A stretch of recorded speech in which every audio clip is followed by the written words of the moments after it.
If you love Filipino kakanin at malinamnam at punong-puno ng lasa, ito, madali lang gawin. Hi Walkmates, ito ang version ko ng biko with langka na gawa sa muscovado sugar at purong gata. Mangtama ang tamis at sobrang creamy. Tara, gawa tayo. Una, hugasan ng mabuti ang malagkit na bigas. Sa rice cooker, pagsamahin ng coconut cream, kaunting tubig at asin.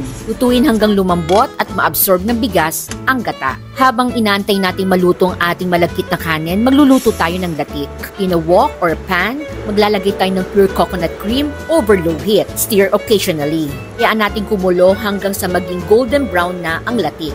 Sa akin, ang gusto namin yung medyo crunchy ang latik. So, bahala na kayo kung ano yung gusto ninyo. Salain ng latik at itabi ang langis ng nyog. Ngayon, let's prepare the biko mixture. A large wok.